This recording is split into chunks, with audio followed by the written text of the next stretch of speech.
Okay, sorry. I just got interrupted there. I don't know if you guys heard that or not, but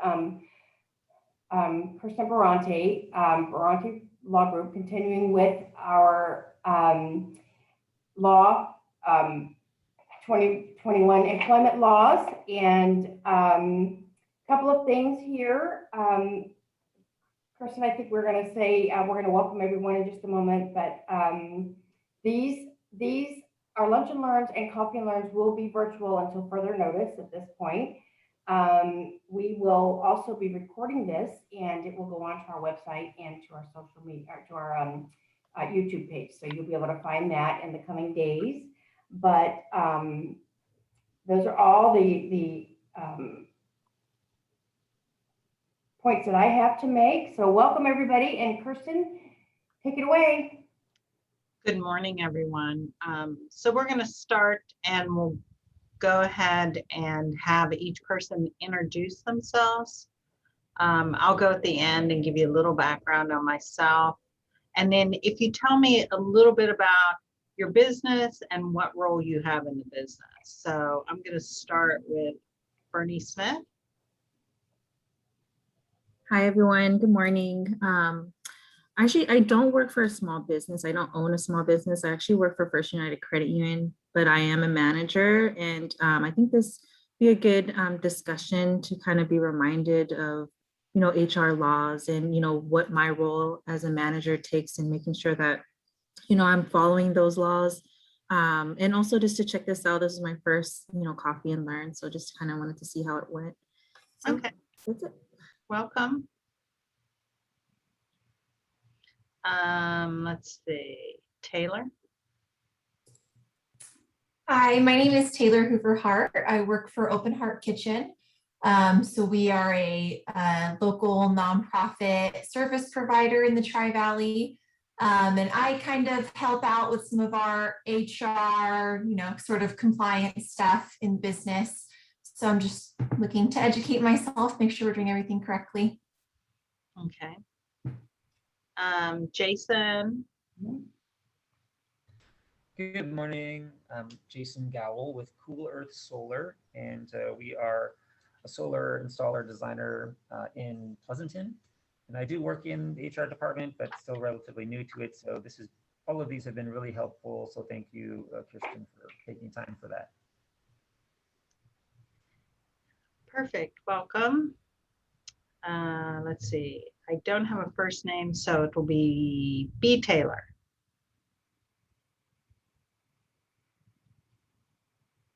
B. Taylor. Audio issues. Okay, we'll come back. Awesome. So some of you, I think, have attended other seminars that I've done. I am, here we go. Betty is a State Farm agent with 2 employees. So I am an attorney. I live in Livermore, have lived in Livermore since 1994, so a few years. I have a law office in Dublin right now. I practice primarily labor and employment law, which is a very narrow scope. I do some business, what's called business transactions, and I do some litigation on the employment side. And as I talk about some of the cases, you'll get a flavor for what I do. Been an attorney since 2001, so again, a few years, and had been a prior career as a nurse. And so I worked as a manager, so I kind of understand where all of you are coming from and managing employees. At one point, I had 90 employees that I had to manage. So, it's throwing that ball up in the air some days and hoping for the best. So let me start. We'll go ahead and get started here. I think I'm gonna share my screen. Let's see here. So share, then this from the beginning, and then swap. Okay. So we're going to cover some pretty complex areas today. And so I would encourage you to ask me questions as we go along. Some of it I want to give you some background, because as we get into some concepts a little bit further, you'll need to understand why you need to have this defined and understand it. Because right now, there's two big areas of litigation, and it's what's called on this wage and hour.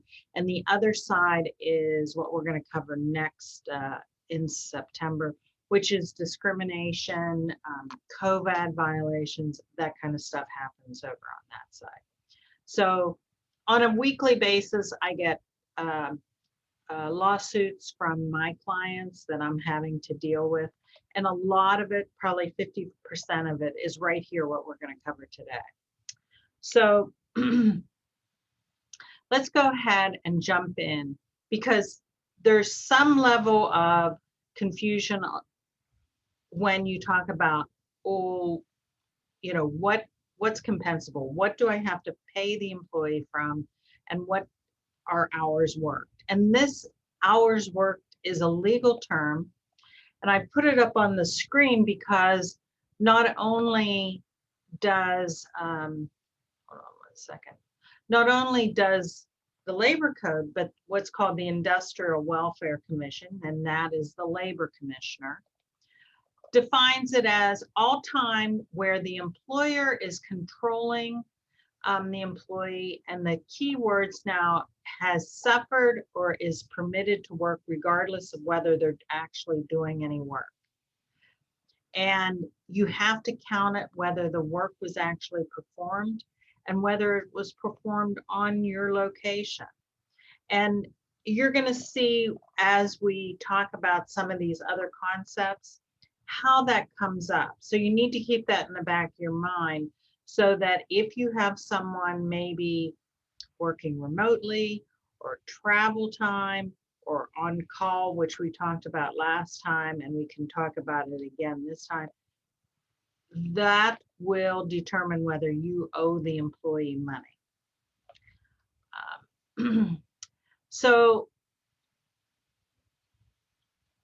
there is people, especially when you're maybe in the restaurant industry or you're in an industry that, you know, works a very short schedule. So maybe you're open from 10 to 2 every day.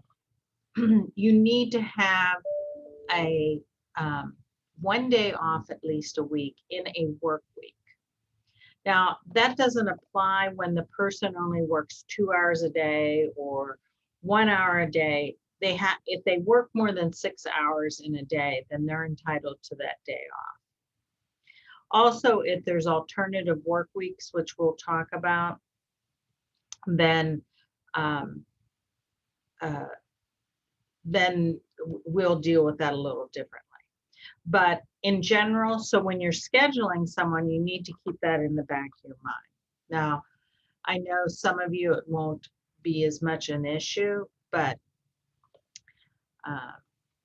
let's go on. So now you've determined you've got to set up the work week. The work week needs to be defined. It needs to be in a handbook. At minimum, it has to be put up onto labor posters to say our work week begins, you know, at midnight on Monday and runs till, you know, 11:59 on Sunday. Because we just talked about 1 day off in that work week. That's also you'll start to use that for overtime. So every employer should have that defined, and it should be posted. And then if you have a handbook, then that should also be in the handbook. So what is regular pay or straight time? And that is the rate that you say you're going to pay someone per hour that is not overtime, not double time. It's within that 8 hours a day and 40 hours a week. And so that can be their salary, it can be commissions, it can be if they're working piece work, we talked a little bit about that. If you give them, they stay on site and you give them meals and lodging, it can be the value of that. And those are limited. You know, the code sets out what you can give that. If you give them cash payments in lieu of healthcare benefits, that is all calculated into what the regular rate of pay. This becomes important because when we go to calculate overtime pay, we need to know what the base pay is or what the regular rate of pay is. The other reason why this becomes important is, for example, I have a situation this week where the employee said they were salary, but they didn't meet that minimum threshold of what a salaried employee has to make. So we talked about that previously. And it's, I believe, 56,800. But so let's talk about calculating that rate.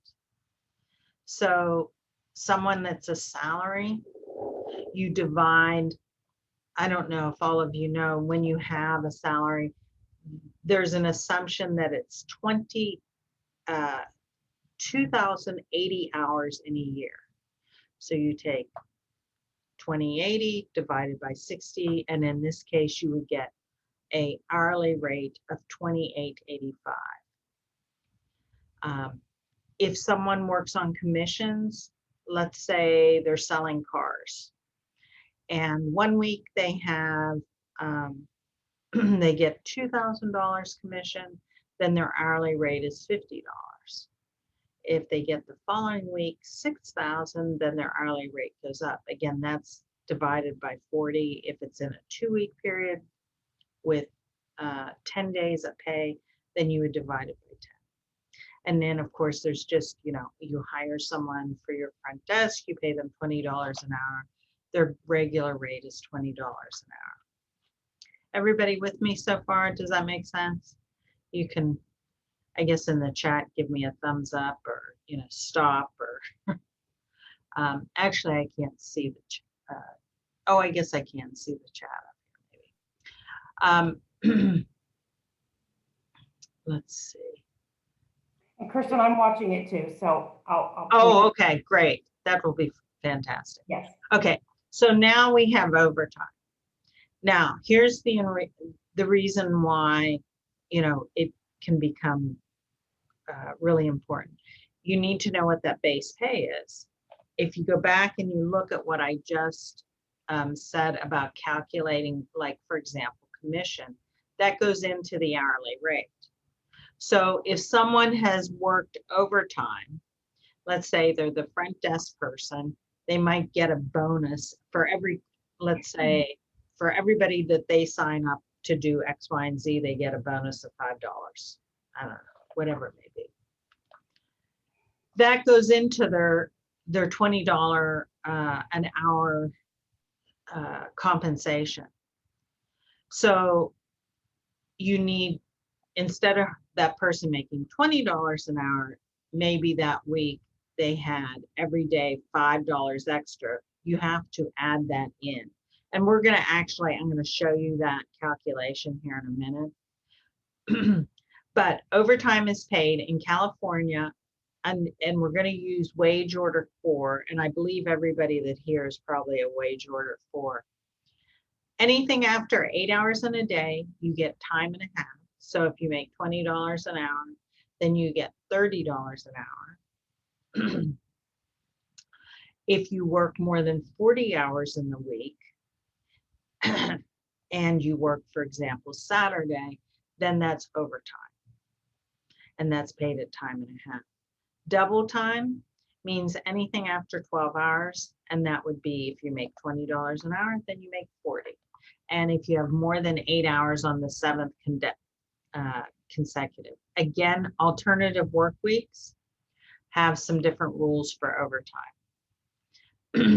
And then overtime's calculated differently. We're going to do that just in a moment to talk about that on the different rates.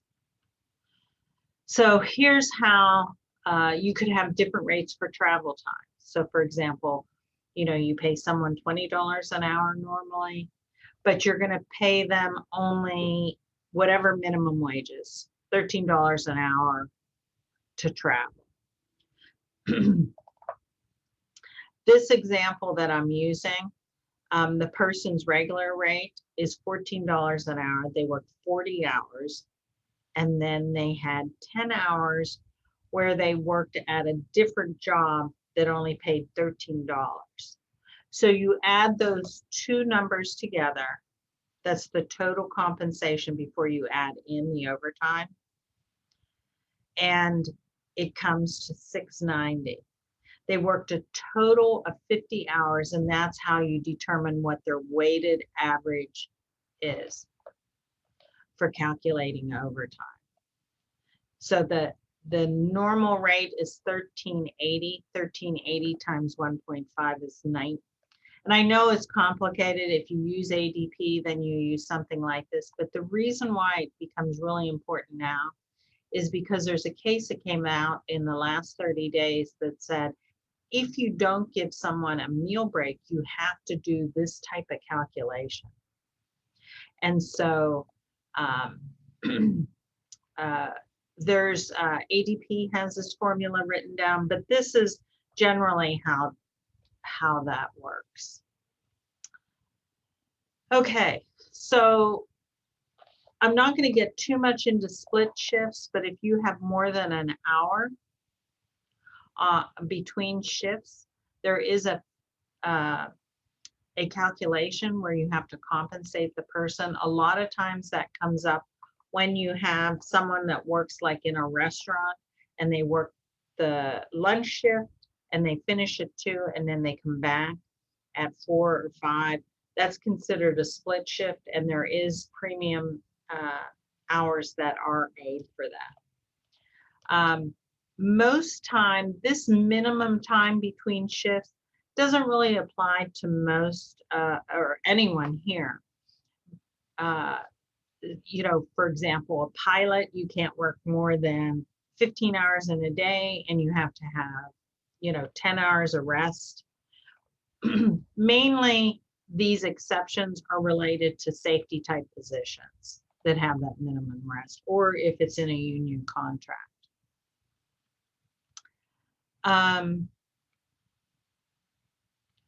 And this is just what I had said, that you really don't have a minimum. But if you have, for example, someone who is a cook working in the kitchen with a slicer and knives, I probably wouldn't want them coming in on 2 hours sleep. So, you have to use some level of care in scheduling something like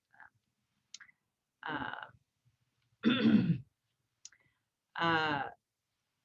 This talks about the minimum number of hours that you can schedule someone.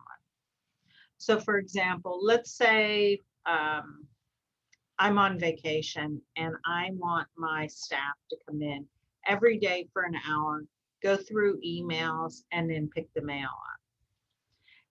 If that's her regularly scheduled time, there is no, and you'll hear the term, we covered it last time, reporting time pay, because that's her regular time. So you can hire someone and they can work for 1 hour. Maybe they cover lunches and it's 2 hours. So there is no minimum number that the law requires you to have someone to come in for. And that becomes important, like if you're covering lunches, if you just need help at the front desk.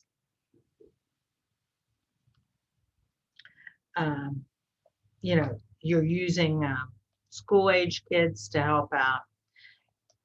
Again, alternative work week, there is an exception of a minimum of 4 hours. Anybody have any questions so far? No? Okay. So the next piece is the travel pay. And we have a new little twist in this. So it's generally thought, you know, when you drive yourself to work, you don't have to compensate. You know, you go to work, you go home, that's on you. And the IRS supports that. But when you go, for example, you live in Livermore and you work in Livermore, but now you have to drive to San Francisco, then that would be compensable. You're not going to compensate someone if necessarily, if they have the company vehicle and they, you know, you don't have to pay for mileage. So a new issue has come up with COVID is, you know, the worker that is at home. So for example, today I'm in the office. If my employer, who's me, but you know, if I had to commute into the office, would I have to compensate them? And there's some, we call it dicta, but there's some noise out there that says if the person is normally working remote and they have to come to the office for a meeting and they normally don't commute, you may have an obligation to compensate them for that travel in. Now that will be even more important as we see more high-tech workers or workers that can work remote move to Tahoe or move to Idaho or move to, you know, Chicago. And now they're, you know, they're working there, but for a company here in the Silicon Valley. And now Apple says, you know, I need you in on Thursday for a meeting. You know, will they have to provide travel pay? As I mentioned previously, you know, you when they are traveling for you, so like for the person that's coming from Chicago, or maybe you're sending the person out to Chicago, you do need to provide travel pay, because going back to hours worked, it may not need to be paid at their regular rate, but it is a compensable event. So perhaps someone makes $40 an hour, you can pay them minimum wage to fly from here to New York, you know, to go to a convention. Or then once they're at the convention, then you have to pay the regular rate. Let's see. So there was a case that came out recently that actually, again, it was with Apple, and it talks about, you know, are you making either getting in to go to work more timely, or are you causing a delay in them getting out of the work? And so the Apple case basically said, look, are they under your control, employer? You know, are you doing something where they can't leave, or they can't, you know, you're making them do something? And specifically, you know, if you, I'll use the lab as an example. There's areas in the lab where they have to put on, you know, clean clothes and little white jumpsuits and masks and hats and everything. And then they clock in. That time getting prepared to change into these special uniforms, it's called donning and doffing, or you have to do, you know, some places you might have to take a shower before you go in because of germs. In the Apple's case, when you left the building, you had to go through an inspection site for them to go through your bag to make sure you weren't taking any Apple secrets out of it. And they said that time, because it could be up to 30 minutes, that was all compensable at their regular rate, or if it was overtime, at an overtime rate.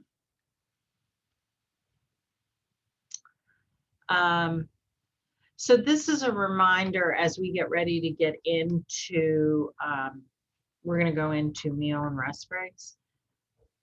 It is critical that you have information about each employee, that it's kept in a personnel file, whether it's electronic or not, their full name, their address, their occupation, which is title, social security number. You need to keep time records when they started their work each day, when they ended, their meal breaks. I'm going to talk more about rest breaks. I also recommend that you document rest breaks, how much they were paid, what were their total hours. This is a little different than what's on the wage statement, but this is saying, look, you've got to keep those records on, as an obligation. So this area, I think, is going to expand more and more as a result of COVID. You're going to see more and more people working at home. And what does that mean? One of the big things that, just from, ergonomics, do you have to provide them a monitor? Does the monitor have to be ergonomic? Is it a desk? Is it a chair?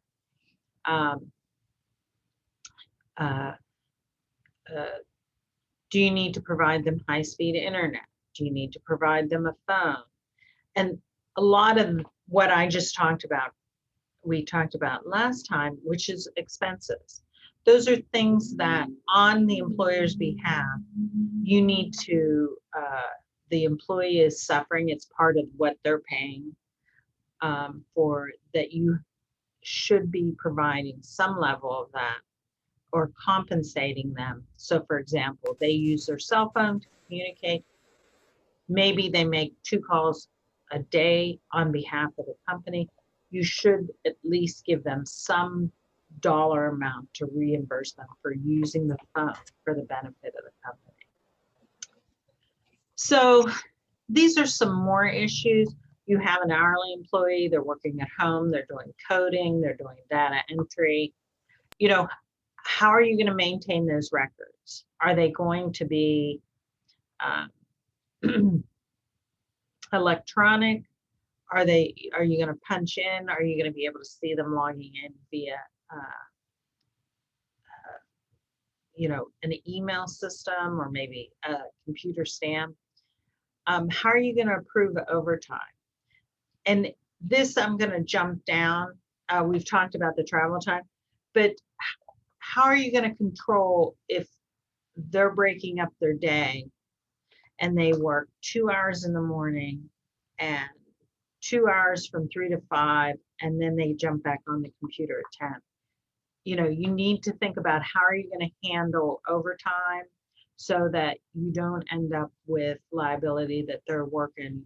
They can come back and say, well, I'm working 10-hour days now. You saw I checked the email at 10 o'clock. I was up at 7 o'clock in the morning. So you do need to address that and make sure that you say to them, look, you need to track your time. I don't care if you work in 2-hour blocks, we'll give you that freedom, but we don't want you working more than 8 hours in a day and checking emails after you reach that 8 hours. Okay, here's the big one. This is meal and rest breaks. So just a general comment about meal and rest breaks. If they work 5 hours, they're entitled to a 30-minute unpaid meal break. And if they work 4 hours, then they get a 10-minute paid rest break.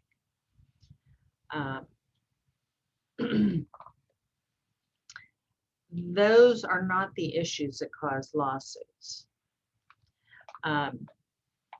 These are some of the issues. So this is meal break, that they start the meal break at the 7th hour. They're working 7 to 3:30 and they don't start it until 2 o'clock. That's a violation of the law. The meal break should be as much as possible in the middle of the shift or time period. The next piece is relief from all duty. So, you can't have them start lunch and then you have them answering the phones because so-and-so at the front desk can't answer the phone. So they can't be doing something while they're supposed to be eating. They can't be on call just in case to answer the phone. They have to have the right to leave the building if they want. If they want to go eat in the car, they can go eat in their car. If they do what's called an on-duty lunch break, then you owe them for that time, and they did not get their lunch break. The other thing that we see a lot, and I see it in a case I have right now, is you cannot discourage or impede someone from taking a break.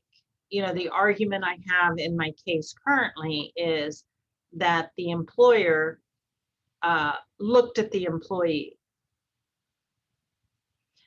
Now, did the employee stop eating his lunch because the employer looked at him? So it's just, these are the issues that come up on a regular basis. I think I'm going to have to rearrange a slide here. The next slide's a little bit out of order here. The other thing that typically happens is people forget to document. So if you're using automated software, you need to make sure that the employee is putting the time in and not you, and make sure that they certify that it's correct each week. So I need to go to a different slide. So this talks about the actual meal break timing. So if they have worked less than 5 hours, you don't need to provide a meal break. When they work between 5 and 6 hours, technically they should be starting that, you've scheduled them from 12 to 6. They should be taking a meal break, realistically, somewhere around 3 o'clock, unless a valid waiver has been signed. The courts have said you cannot have a blanket waiver that basically says if you work 6 hours a day, I waive my right to a meal break. You would have to have a unique waiver for each time that you don't take a meal break. When you work 6 to 10 hours, you're entitled to 30 minutes of unpaid meal. So you work 7 to 3:30, that 30 minutes is time for the meal. I'm not a big proponent of taking, quote, the hour for lunch, because what ends up, and people will say, well, that's, I put my rest breaks in there and I get an hour. The problem is, remember, rest breaks are paid, and we're going to talk about that in a minute. So there should, if you want to give someone an hour of unpaid, that's fine, but that should not be a combination of the morning and afternoon rest break. If you have people working more than 12 hours, then they're entitled to a second meal break, but they had to have taken that first one. And then again, if they're working more than 12 hours, they get that second meal break, but you can't have any waiver. So I should say one more thing about meal breaks, is that you as the employer should be ascertaining or checking to make sure that your people are taking a break. Some organizations, because of the nature of it, you have to schedule. So for example, you're a nurse in the operating room, you're going to schedule those staff to take a break because you have to have a replacement. Versus maybe an office person doesn't need to have someone replace them. They can get up and go. But whether they can get up and go, you need to make sure everyone is getting their lunches. And you also should make it very clear whether it's a rest break or a meal break. If they don't get it, they should come to you on a daily basis and say, hey, Martha, I didn't get my meal break. So that as the manager, you can take that step to make sure they get it, or in the alternative, um, you can give them what's called a meal break premium. So a rest break basically is under the law, and Brinker covered both meal and rest breaks, said the employer must, the employer authorizes and permits the employee to take the rest break. And that's a signal to, John, hey, I'm not going to tell you when to take the break. You can take the break when you think you can take the break. If you don't have time to take the break, let me know. If you don't want to take a break, that's your prerogative, because I've told you you can take a break from 7 in the morning until the time you go to lunch, but just take it. You know how your workflow goes. If you are in a situation where, the job site is on 1st Street and the break room is on 4th Street, the break starts when they arrive at 4th Street. So you can't have someone say, well, you can go out on a break, but it's as soon as you leave your work location on 1st Street. And that happens more in situations where you have maybe like a construction site, or maybe, they're in the lab and they're in some big hole and they have to get out of the hole, in order to, take that break. Similar to the meal break, can't discourage them from taking it, can't impede them. You can't look at your watch and go, watch over them. You shouldn't be interrupting them. You shouldn't be asking them questions. They need to be relieved of all duty on rest breaks. And again, these are highly litigated areas. So what's the best practices, regarding meal and rest breaks? Because that's where the action is. That's where, we're seeing every single case that I get has a meal and rest break component. Well, number one, you need to look at your wage order. I talked about, for this purpose, I was using wage order 5, but there's nightclubs. If you're a restaurant, you're handled differently. If you're a contractor, you're handled differently. If you're a sheep and goat herder, you have a different wage order. That tells you how you handle meal and rest breaks, although it's very similar, and also how you handle timekeeping, what constitutes overtime. So that's where you start. You look at your wage order, and if you're unsure where to get your wage order, you put into Google wage order, which wage order applies to me, California, and there'll be a 15-page document, and you can go down and it'll say number 5, and then you say wage order 5, and you'll get that printed out. Next, you need to create some sort of meal and rest break policy so everyone in the office knows what they're supposed to be doing. If you need to have them scheduled, then that should be in the policy. If you say to the employees, I don't care when you go to lunch, here's the best time that I recommend. If you don't have time to take lunch, you need to let me know so I can provide relief for you. You also need to inform them when is the best time to take breaks, because what I hear in litigation is, I didn't know. I didn't know that I couldn't take my break at the 8th hour. Well, that's a technical violation. So when you teach the new employee, you need to tell them, this is when you should be taking your rest break. This is when you should be taking your meal break. If you can't get it out in a policy and get them to comply, then you need to schedule the meal and rest breaks as a manager on the work site. I recommend that all breaks get recorded on a time card. And I will be very selfish about this, that when I get into litigation and both meal and rest breaks have been recorded and the employee has certified, the lawsuit gets shut down very quickly. And it becomes much better for you as the employee.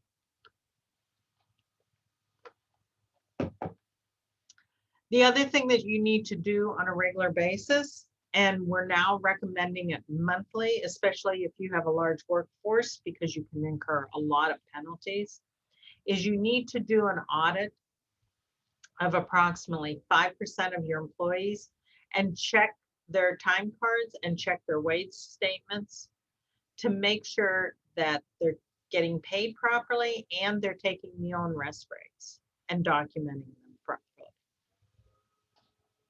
So that if you do have a problem, it's not 5 years out, it's 1 month out that you can catch the problem really quickly.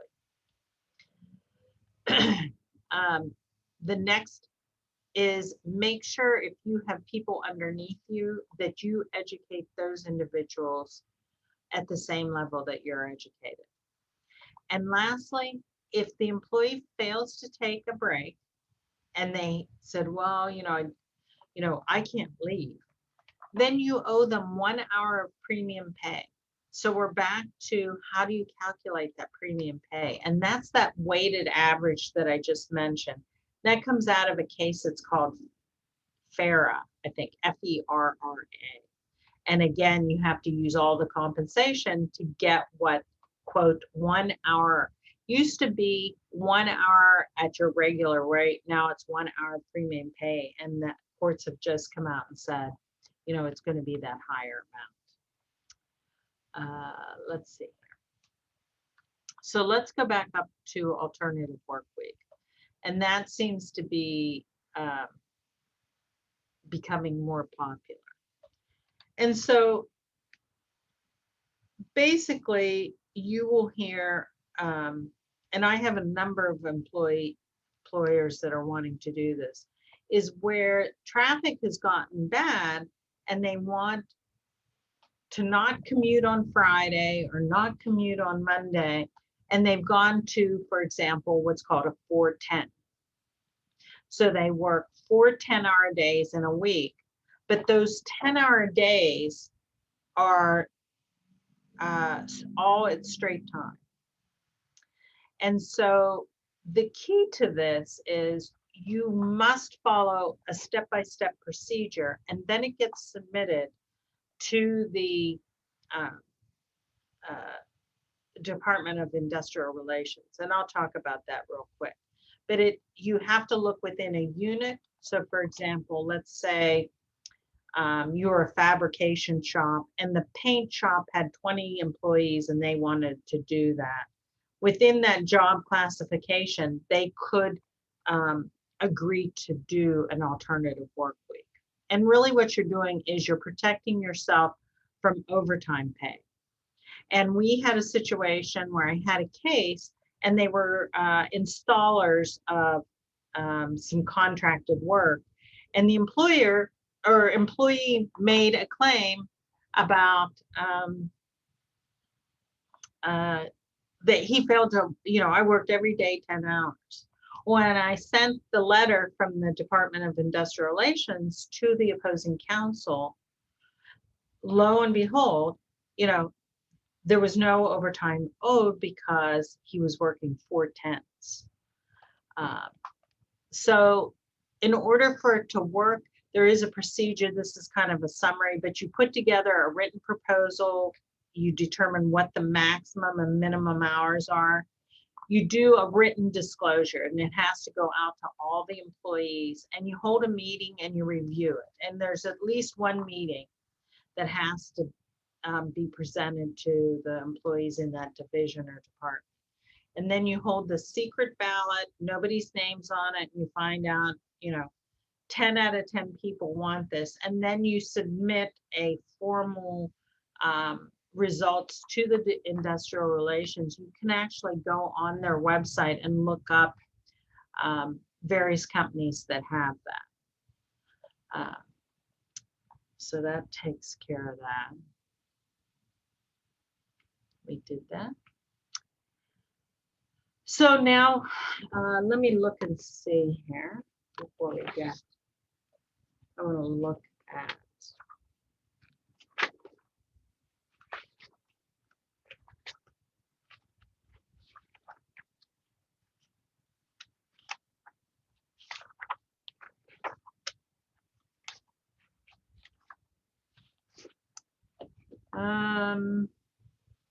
Let's talk about questions you have, either on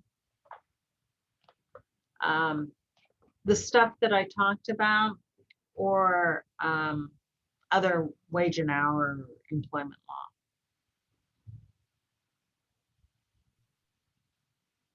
There is a question on the comment from one of our participants. Okay. Can you address the California law for required paid sick leave for hourly employees? Okay, I'll tell you what I'm going to do. I'm going to stop sharing. So hold on 1 second. Okay. Okay, so you must have got the question directly. Is that, you're muted, Martha? Sorry. Yes, he did send that to me from So Robert Tucknott. And he said, can you address California law for required paid sick leave for hourly employees? For, say, for sick time? California law for required paid sick leave for hourly employees. Okay. Oh, so you're still muffled on one word there. Okay, hold on. Can you just put it in the chat? Yes.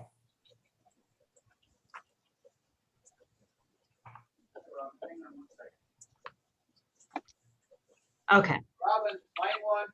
Got it. Robin. So California requires that all employees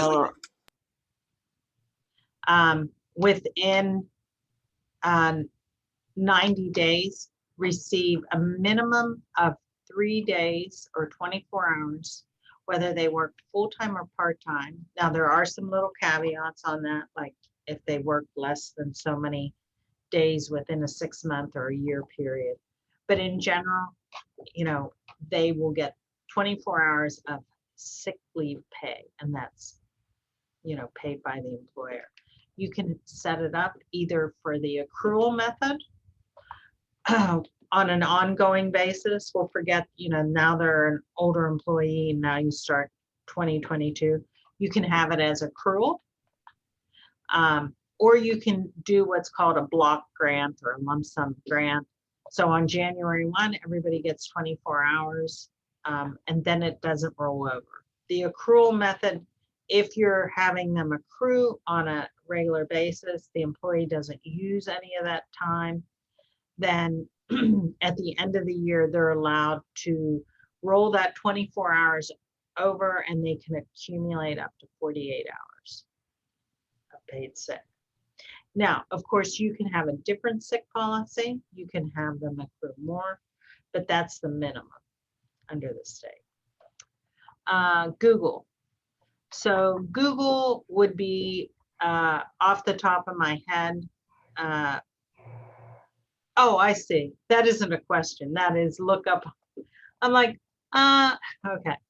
If a part-time employee works a 3-hour shift and has a 2-hour gap to go home to do whatever they want, and then they work another. So technically, so let me get my split shift stuff. The answer is yes. I mean, I'm assuming Are they leaving on their own? Or are you mandating that they leave? Hi, yes, this is, if there's a shift that is only for, 3 hours, and then they've chosen to take on another shift that doesn't start until later in the day. So there's no work to be performed in that gap, that 2-hour gap. Okay.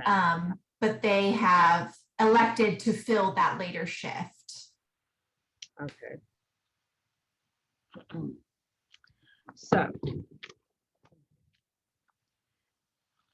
So the reason why I asked the question is, for example, I have employers that will have an employee come in and work 11 to 2, right? And then they take lunch, but they don't want to stay for lunch. They want to leave and they want to come back at 5. That's not split shift. So where you have 2 distinct work periods separated by more than an hour, then technically the employee is supposed to receive 1 hour of pay at minimum wage between those shifts. So I'll read you what the labor commissioner says on their website. It says that the split shift premium is owed at 1 hour at state minimum wage, so whatever that is. Historically, the split shift premium is based on the minimum wage. There's been no change. No split shift premium is owed when the employee requests, right, for that split shift for their own convenience. They want to go pick a child up from school and then return to work. So that's the reason why that piece is important, is why is there a split shift? Does that make sense? Yes, it does. Thank you. Okay. If the employer overlooks a meal period, how long do you have to pay? How long do you have to pay? And can it be paid via other means? So the answer to that is I never recommend paying other means because you don't have adequate documentation if you get into a legal dispute. So if you discover it, then what should happen, and it should be designated on the next payroll to say meal break premium, and then I would document it in the file that, meal break premium paid on 8/11 for a missed meal break on, I don't know, June 1st, whatever it may be. So as soon as you discover it.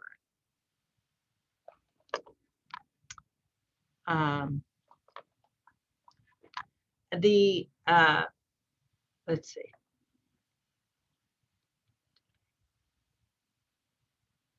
Okay, so the answer is sick if it's truly sick time. So here's the question. If an employee leaves your employment, do you need to pay out unused sick and vacation in their final paycheck? So as long as your policy in your handbook doesn't say something different, state law says sick time is not paid out. So you do not have to pay sick time out, but I'd always say go back and look at your handbook. Assuming that's the case and you're not using PTO, you're using straight time. Vacation must be paid out. And the reason why that gets paid out is because those are considered wages earned. And if the person is terminated, it's due immediately at termination. If they quit and they say, my last day is Friday, then you have 72 hours to get that final paycheck out to the employee. What other questions do we have?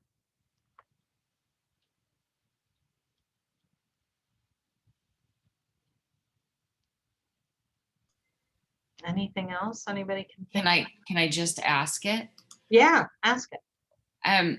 Okay, so I have a staff that, I have 5 different offices, and we're working a smaller workday because of COVID. We're not open full time yet. And I am manually doing everyone's time for payroll. So I have the policy out. I do check on them all the time to make sure I kind of yell at them to make sure they take their breaks and their lunches like they're supposed to, but they can't clock in and out because they're really truly working just 9 to 4, but being paid for an 8-hour shift, even though I let them take their breaks and take their lunches with no problems and everyone's doing it. Am I okay that they're not signing for their time every 2 weeks, or should they be signing for their time? They should be signed. I mean, Okay. my concern would be that you would come back. This is a scenario I could see happening. Is they would say, no, we were working 8 hours a day. See, we got paid for 8 hours. And, during that time period, she didn't let us take breaks. Look, we didn't even document it. I gotcha. Okay. So I don't have to go back and have them document for the last year and a half. Well, I would at least start for this year. Okay. And so typically when there's some sort of violation is what I typically would do is say, okay, let's start with today and go forward. Okay. And then I have, and I go back usually in increments of 1 year, And so in this case, I'd say, okay, let's go back and look to last summer. Can we get some accurate data? Usually some of the problem is you don't have all the employees are still there. You've lost people, Right. And so you can't correct that. I gotcha. Okay. But I do have a signed policy in place. Right. And that's what you'd have to rely. You'd Okay. have to rely on that policy. Okay. Thank you. Let's see. Is there a danger in a situation of paying for 8 hours? Is that your question? When they only work for 7? Is that your question, Kathleen? No. Okay. No, I guess not. Is that- there a danger of paying for 8 hours when they only work 7? So they could do the math and say they're earning higher per hour. I could see someone saying that because now let's just do easy math. Let's assume they're making $10 an hour. They get $80 a day. And now they make a claim, they're really getting, what would it be like $11 an hour. Where that would come into play is if they made a claim that they had overtime. But they would have to then,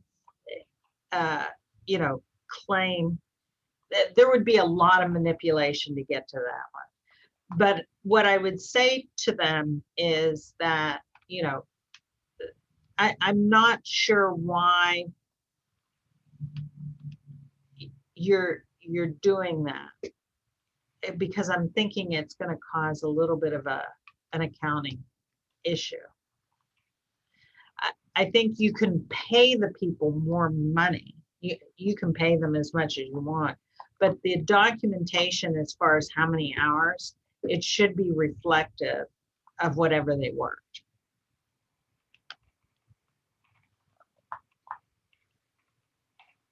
Oh, okay.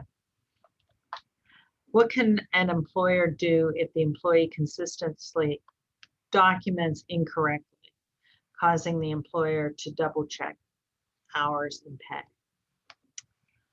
Well, I guess my comment there is that as a manager, you've got to manage. If they can't document their time properly, you probably have other problems besides documenting pay. Well, And so, go ahead. actually, that came from me, Oh. but it's the other way around. The employer consistently documents inaccurate time, Oh, the employer document. Yes. And so how are they in, they're changing the time on the timesheet? They just don't, okay, it's my husband. He's in the concrete world and he is constantly, he keeps a journal of everything, a ledger of all of his hours. He is every week, basically, he is getting inaccurate pay. That goes to the connects to the question earlier, a few minutes ago, that was also mine, where they're always documenting the time wrong. So they're always shorting. His check is always, less than what it should be. And there was one time, there's been more than once, but there was one time where they actually paid him. They said, oh, we'll get it on the next time. And he says, no, I need it, now. And they actually sent him a Visa debit card to cover it. So that employer, Yes. that employer is putting themselves at risk because technically there's no record of them being properly paid, the standard deductions coming out. I'm guessing, is it a union shop? It is. Mhm. So they either have a problem in payroll and taking the time cards and entering it in, or it's the person running payroll. So all you can do is, I mean, if I was advising him, I'd say go to the union and let the union take that on. Because is he part of operators, engineers? Yes, yes. Let them fight that battle and go to the employer. Interesting. Okay. They've just been bought out, so we'll see what happens now. Okay. Any Well, more questions? Any more questions? Anything else? Hopefully you got a little smarter today. All right. Well, thank you. I do. Oh, Okay. Go ahead, Robert. We have GPSs Okay. on our trucks that record exactly where the truck is, what time it leaves the job site, what time it gets there, and what time they arrive at their house. So, and we always pay them travel from job to job, etc. So we had one employee, he just couldn't quite figure out what his time was, but we had it documented to the minute Okay. on the job. So we just went by what the GPS said. So if he left the job site, obviously he wasn't working, or if he was going to get material, he could explain that. That's okay, because we could tell that, because he'd be going to a supply house or Home Depot or somewhere. But finally, he was losing too much money when we kept cutting him back to his actual time in lieu of what he wished he had. He would turn in his time card. We had him turn in and sign it, but it was never accurate. It was always a couple hours over a day. So we said, we have to go by the GPS. That's a recorded amount. And so he solved it. He quit driving our trucks and drives his own. That way he can make more money by cheating than he can by getting the cost of his truck or his vehicle covered by the company. Interesting. This is how the employees are today. Terrible situation we've got. And we have to beg them to work because there's just not enough qualified people that are willing to work, especially millennials. So here's my comment. Are you using Verizon? Are you using Fleetmatics or? Using a company, and I don't know what the name of it is. Okay. So My husband does it. So number one, my suggestion is that you download that data every single month. I have a situation where we have an employer who's being sued that does the same thing. They go out in company trucks, and we know that they go to 7-Eleven and sit for 30 minutes every morning. And then they're at, we've seen them in and out, for another 45 minutes. Well, that's not too bad. They get me for a lot worse anyway. But that, in another case I had, proved the case that he did get lunch breaks and he did get rest breaks. because he wasn't buying supplies at In-N-Out, and he was not buying supplies at 7-Eleven. You can also give them a phone, and that phone on Google will track them also. You can give them a company phone. So if he refuses, They like to use their own. yeah, but you can say, I want you using the company phone. Because we're pinging it and we're keeping track of it. They know what we're doing. Right. Yeah, So, I could. Well, he doesn't work here anymore. oh, well, then that solves that issue. Yeah, these things solve themselves. But now I have another problem. You have to replace those guys. Right. Tough market out there. Unfortunately, in the state of California, it's all for the employee and nothing for the employer. We're on the label. Pardon? It's harder. It's harder for the employer, but if you Absolutely. if you kind of stick to your guns, you can work the system. But right now, we just don't have enough employees. Yeah, the employees have the advantage because they can withhold labor. And if you need labor, what are you going to do? You're going to have to hire them, and you're going to overpay them. That's what happens. You just negotiate. That's all. Anyway, It's like the housing market, right? Buyers and sellers. Believe that the housing market is absolutely crazy. But we have the same problems with building materials, copper wire doubles, lumber, steel, all of this stuff. We're doing a job right now it's about 1.5 years we've been doing it. The day we bid the job till today, and we're not stockpiling that copper and holding it and not getting paid for it. So consequently, we're paying way over what we had estimated originally. What? Why are you making all these gyrations? I don't have any hanging on my face, do I? No. You're fine. You're fine. Anyway, that's my comment. All right. Well, I don't want to keep anyone. It's 10:30, 8:40. Yeah, we're overtime, and we get paid for overtime, time and a half. That's right. Union shop. Yeah, right. Thanks everybody for coming. We, as I mentioned earlier when we started, that these lunch and learns and coffee and learns will be virtual until further notice, until we, until things settle down or we get back to, what we, where we were somewhat. And remember that this session has been recorded and it will be on our website in the coming days. If you liked this this session, please go Google Barranti Law Group and give her an awesome review on Google My Business, along with the Chamber. Google My Business, and be on the lookout for your survey coming soon. Our next workshop is scheduled for September 14th, and the employment laws will continue. So details on that session to follow.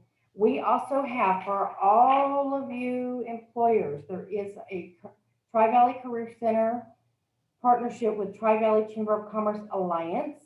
There's going to be an in-person job fair, and that's going to be on September 9th. And that will be at the Tri-Valley Career Center in their new office in Pleasanton, 5860 Owens Drive, 3rd floor. I believe you're all chamber members. You should be receiving our newsletter, and that information is on that Monday newsletter.